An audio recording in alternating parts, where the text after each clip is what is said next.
Tak kunjung mendapat perhatian, korban banjir di Kabupaten Simalungun, Sumatera Utara memprotes pemerintah setempat. Warga berharap bantuan segera mengalir dan didistribusikan ke posko pengungsian. Itu tenggelam, kami yang tenggelam ini sangat sedih sekali. Mendukung kalian, deh. Mendukunglah, semua mendukung. Semua mendukung. Jangan pura-pura nggak tahu. Makanan itu nggak masuk ke daging kita. Kalau kita sengsara ini. Inilah bentuk protes korban banjir di Simalungun, Sumatera Utara. Sengsara kali, tolong. Itulah permintaan kami rakyat Indonesia ini. Jadi kali. Ini kayak macam tutup mulut. Nggak dipentingkan, gorong-gorong dibuka. Itu yang kami minta. Jadi kali lebih bagus. Korban banjir ini berharap pemerintah setempat memiliki solusi yang cepat dalam mengatasi banjir yang melanda Simalungun. Udah setinggi apa, Bu? Air di udah rumah, sampai Bu? Rumah, udah tenggelam. Jadi, Bu, sekarang di mana tidurnya? Di sini samping kantor lurah ini. Ini aku mengontor apa? Udah 2 minggu ke lantar. Semua ayamku mati. Lemariku semua hancur. Janji hari itu bulan 8 akan dibuka. Gorong-gorong. Sampai tunggu saat ini tidak ada dibuka. Sementara itu pihak kecamatan berdalih sudah mendata setiap kepala keluarga yang menjadi korban banjir. Membantu masyarakat untuk masalah pengangkutan barang-barangnya dan kemudian yang barang-barang termasuk berharga lah, penyelamatan lah, dan menempatkan di posisi di tempat apa pemerintahan lah, seperti Arungguan, kantor. Dari data posko saat ini, ada sekitar 40 rumah terendam banjir. Sementara sebuah rumah ibadah juga nyaris tenggelam akibat banjir. Dari Simalungun, Sumatera Utara, Dharma Setiawan, iNews melaporkan.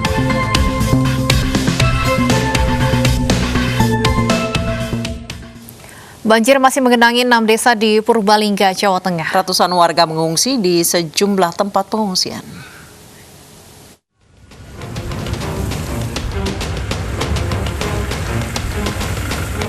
Hingga sore tadi, banjir melanda 6 desa di Purbalingga, Jawa Tengah.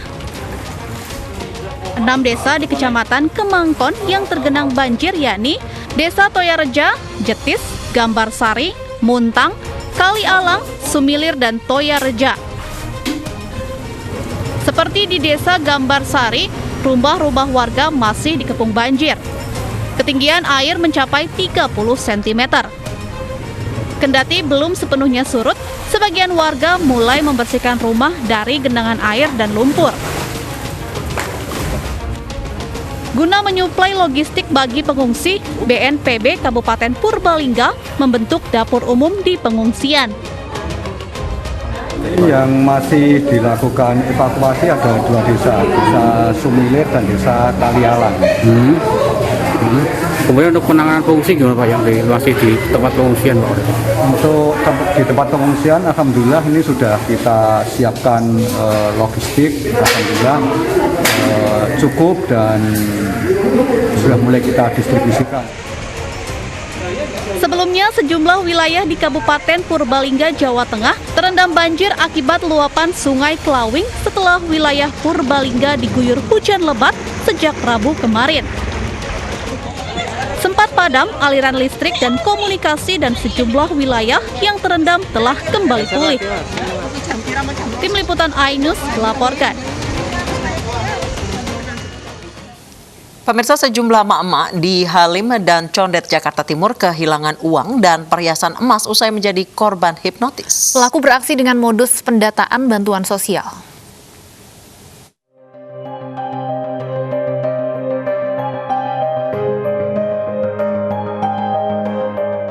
Inilah detik-detik saat seorang wanita berbaju putih melancarkan aksi hipnotis dengan modus pendataan bantuan sosial. Peristiwa ini terjadi di kawasan Halim, Makassar, Jakarta Timur. Saat korban kehilangan daya nalar, pelaku langsung menggasak uang tunai senilai Rp300.000 dan kalung emas seberat 9 gram milik Nenek Siti. Tak hanya Nenek Siti, seorang emak-emak di kawasan Condet, Kramat Jati, Jakarta Timur juga mengalami hal serupa. Pelaku melancarkan modus yang sama, yakni pendataan bansos. Para korban tak sadar saat pelaku menggasak uang dan harta benda miliknya. Pelaku yang lihai beraksi cukup cepat. Diduga komplotan ini berjumlah lebih dari 1 orang. Sama katanya. Jadi kemungkinan habis kejadian di sini jam 11-an dia langsung kaburnya ke Ayama. Dia ngelakuin lagi di Ayama itu. Berarti modusnya suami istri ya? Dibilang sih ada motor kan ngintai gitu, ngikutin gitu. Tapi beraksinya cuma sendiri doang. Ini dibuka, Bu. Kalau lah kan dibuka.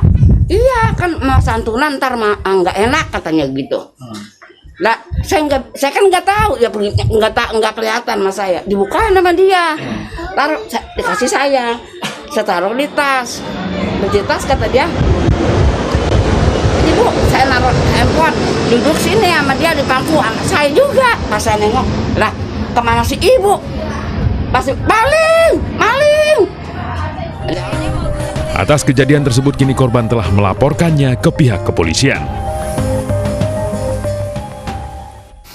Sementara di Padang, Sumatera Barat, 2 pelaku kejahatan hipnosis mengaku sebagai Satgas COVID-19. Saat korban lengah, tersangka menggasak perhiasan emas yang ada di rumah korban.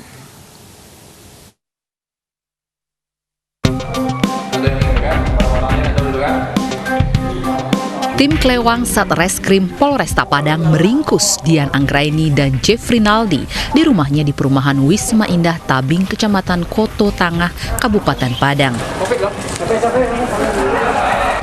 Tersangka penipuan modus hipnotis ini ditangkap setelah diintai selama 2 minggu.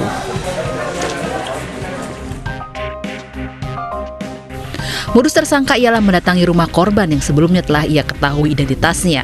Korban kemudian ditawarkan menjadi model percontohan pasien yang terbebas dari COVID-19. Korban lalu diminta untuk membersihkan diri dengan odol sebelum difoto menggunakan kebaya. Namun di saat korban lengah, tersangka menggasak uang dan perhiasan yang ada di rumah korban. Akibatnya, para korban mengalami kerugian hingga ratusan juta rupiah.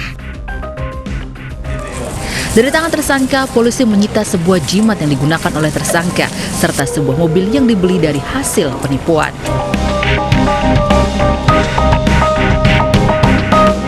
Menurut pengakuan si pelaku, kenapa memakai odol untuk melakukan luluran itu? Karena kalau dengan memakai odol, upaya pembersihannya cukup memakan waktu.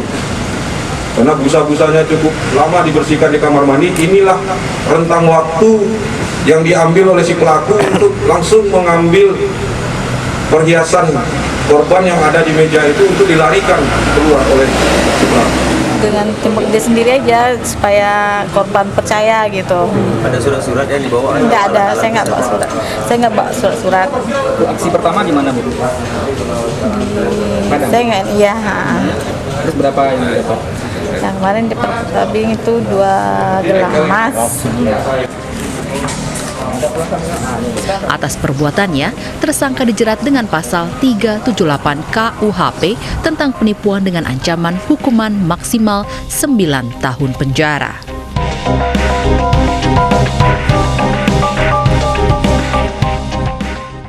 Seorang balita di Tulang Bawang Barat meninggal dunia diduga usai diimunisasi. Sebelum meninggal, bekas suntikan di paha kiri balita bengkak dan mengeluarkan darah.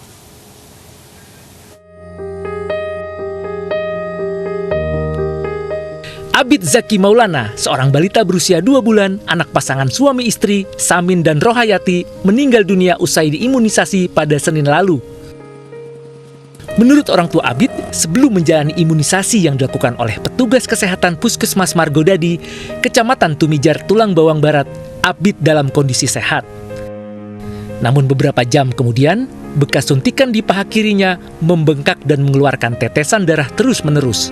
Keesokan harinya, Abid Zaki Maulana meninggal dunia. Saat dikonfirmasi, Puskesmas Margodadi terkesan tidak mengindahkan dan justru memarahi wartawan yang sedang menjalankan tugasnya. Marleni mengaku tidak mengetahui apa penyebab tewasnya Abid Zaki Maulana. Namun menurutnya, bidan yang melakukan imunisasi sudah menjalankan tugas sesuai prosedur. itu kita nggak tahu.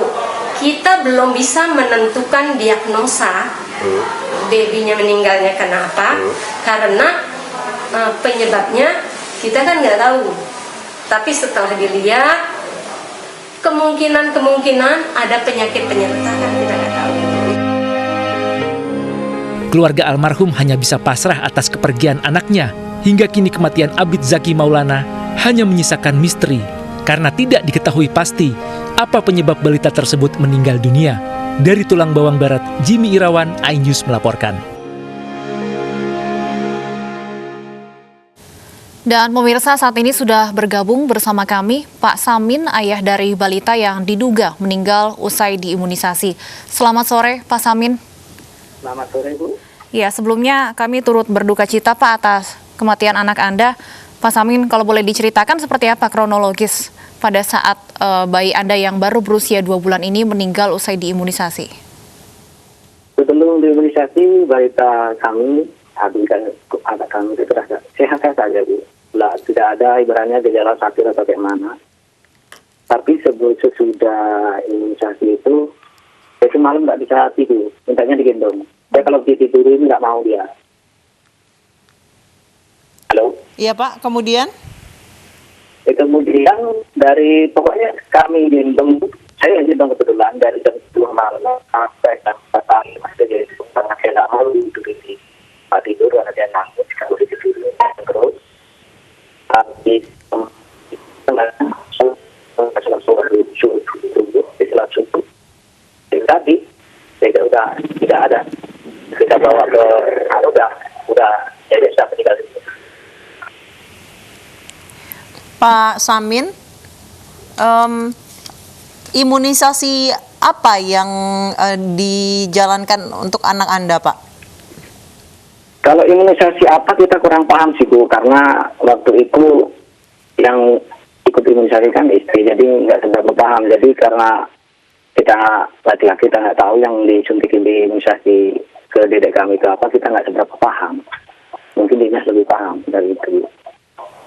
Ya Pak Samin, pada saat kemudian terjadi keanehan beberapa jam setelah proses imunisasi ini, Anda dan istri sempat mencoba membawa anak Anda ke puskesmas kembali atau bagaimana?